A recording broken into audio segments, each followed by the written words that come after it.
Paul VI was born Giovanni Battista Montini in 1897. His parents were well-to-do leftists. His father was editor of a Catholic newspaper. His mother was of noble birth and a political activist. He had a sheltered childhood due to frequent bouts of illness. He is described as being a shy and melancholic boy. He was first enrolled at a traditional Jesuit school, but at the age of 14 was removed to be tutored at home. He entered the seminary at the age of 19. Because of the war, he did not experience the normal vigors of seminary life. He received one dispensation to live at home, and another dispensation from wearing a cassock.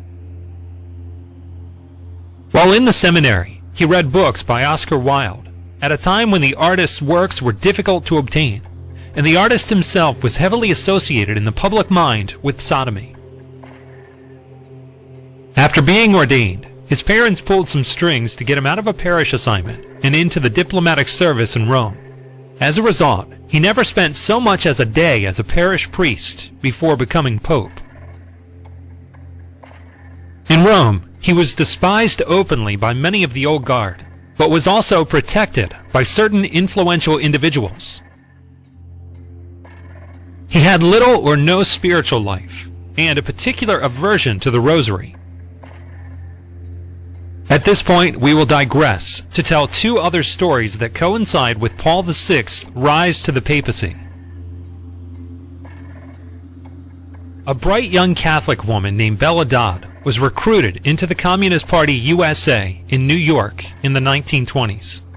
She obtained her law degree and eventually became head of the New York State Teachers Union, as well as a high-ranking official within the Communist Party.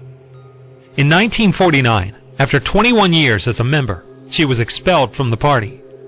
A few years later, she met with Bishop Fulton J. Sheen and was received back into the Catholic Church. Shortly after her return to the Church, she testified before the United States Senate, detailing the communist infiltration of labor unions and educational institutions.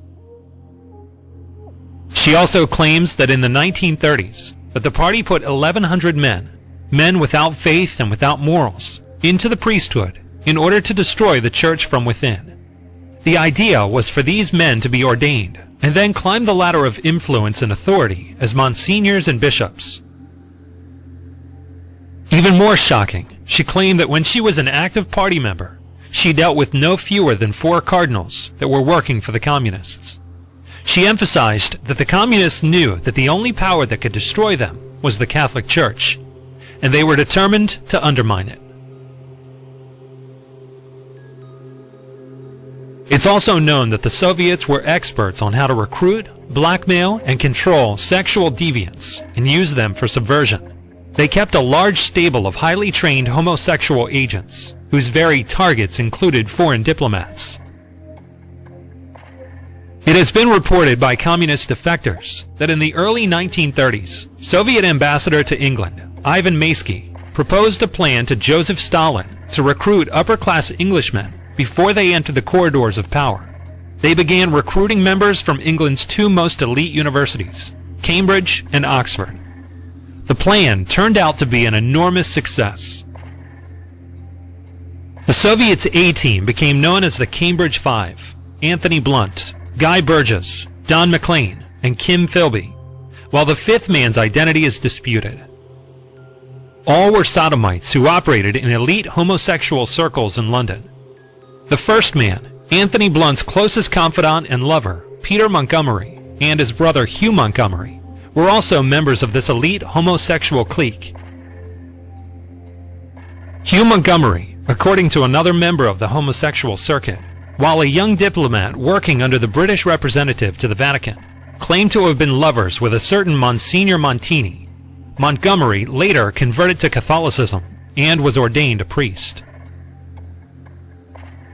This raises the question of whether Montini was being blackmailed by the Soviets, which leads us to a former member of the Vatican Noble Guard, Franco Bellegrande. In his book, Nikita Roncalli, he writes that while Montini was Secretary of State, he was found out to be providing names to the Soviets of priests operating behind the Iron Curtain. According to Bellegrande, Pius XII launched a secret investigation, and a collection of papers was found, attributed to Montini, that signaled to the KGB the names and the movements of the priests who in those years exercised covertly their ministry amongst the oppressed populations of the communist countries. As the priests crossed over the Russian border, the Soviet secret police were on hand, and the priests were either shot or sent to the Gulag. Upon reading the papers, Pius XII collapsed and remained in bed for many days. He immediately removed Montini as Secretary of State and assigned him as Archbishop of Milan. In Milan, the allegations of sodomy would continue. There are several reports that the local police picked up Montini dressed in street clothes for soliciting a male prostitute. In 1976, a well-known homosexual activist publicly accused Montini of having an affair with a young man named Paul while he was Archbishop of Milan. The accusations were published in prominent Italian newspapers. Members of Vatican security also claimed that while Montini was Pope, his friend Paul, an actor, had free access to the pontifical apartments and was seen taking the elevator at night. In 1984, New York Times press correspondent Paul Hoffman gives the name of Paul VI actor boyfriend. His name was Paul Carlini and can be seen here cutting Audrey Hepburn's hair in the film Roman Holiday. One cannot help but contemplate in horror whether Paul VI chose his papal name in honor of his homosexual lover, Paul. Allegations emerged again in 1993 when John Paul II tried to canonize Paul VI. The Abbé de Nantes addressed him. So, after the scandal of the election of an avowed homosexual to the throne of St. Peter, having poisoned the church, you, most holy Father, would have him relive and gain strength by having this same wretch of a Paul VI raised to the altars, and his bones offered as relics to the faithful for their pious kisses, and his tormented face presented to their fervent gaze in Bernini's Gloria. Ah, no, that is impossible. It will not be. Montini also moved his fellow sodomites into key positions in the church, while at the same time he gutted the curia of traditional clergy by instituting a mandatory retirement. And what was the result when word went out across underground homosexual networks that one of their own had been placed on the papal throne? They entered the seminaries in droves, to the point where today, masculine men with genuine vocations are selectively weeded out via psychological profiling, or forced to remain in the closet for fear of offending their homosexual superiors.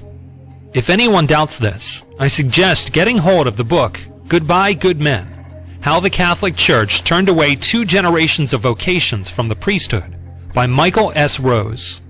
This section would have been impossible to make without Randy Engel's 1,300-page expose of the homosexual colonization of the Catholic Church.